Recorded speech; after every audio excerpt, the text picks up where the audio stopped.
Let the critique begin.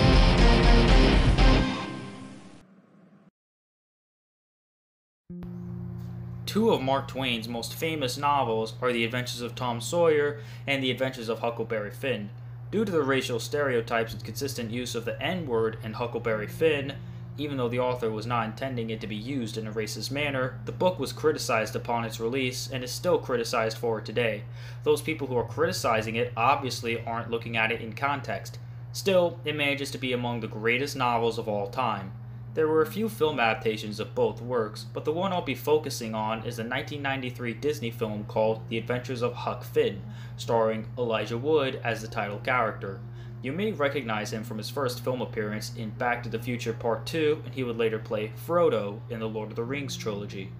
Huckleberry Finn is a mischievous character who was raised by the widow Douglas and her sister, Miss Watson, who want to civilize him and keep him away from Huck's abusive father.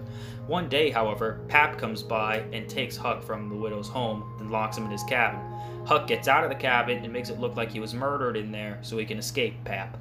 While he is away, he runs into Jim, Miss Watson's slave, who was on the run because Miss Watson was given an offer to sell Jim for $800. Also, we later learn that Jim is wanted for the murder of Huck.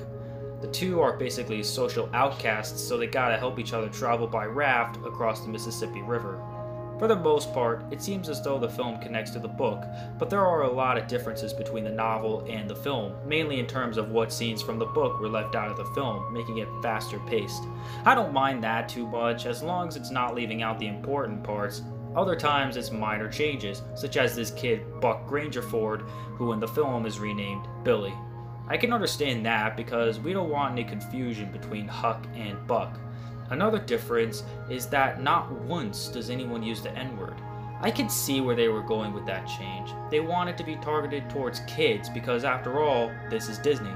But Huckleberry Finn was not meant to be a children's story. Also, the climax is completely different from the novel. Now, instead of Jim being held in the cabin at the Phelps plantation with Tom Sawyer coming up with elaborate ways to get him out based on books he read, Jim gets turned into the police by the two frauds for the murder of Huck.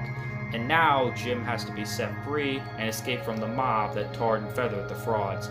Personally, I don't really like this change, but then again, Tom Sawyer wasn't even mentioned once in this adaptation. The film, however, was successful enough to allow the company to make a film for the adventures of Tom Sawyer called Tom and Huck, starring Jonathan Taylor Thomas as Tom Sawyer. You'd recognize this actor as the voice of young Simba and as Tim the Toolman's son in Home Improvement. For Huck, they didn't get Elijah Wood to reprise the role, instead they got Brad Renfro. I have no idea why. However, Tom and Huck didn't fare so well. The Adventures of Huck Finn works okay just as a film, but it's definitely not a perfect adaptation of Mark Twain's classic story. I think this is probably the longest review I've ever written, but that's probably because I had a lot to say about this one. Sorry if I spoiled the different climax for you, but hopefully I didn't give away much else that happens after that basic point. If you've read the novel, a lot of the differences between the two mediums may be highly noticeable, and it might not be that satisfying of an experience, but if you look past that, you have a decent film set for you about a white boy and a black man in pre-Civil War era traveling across the Mississippi River looking for freedom.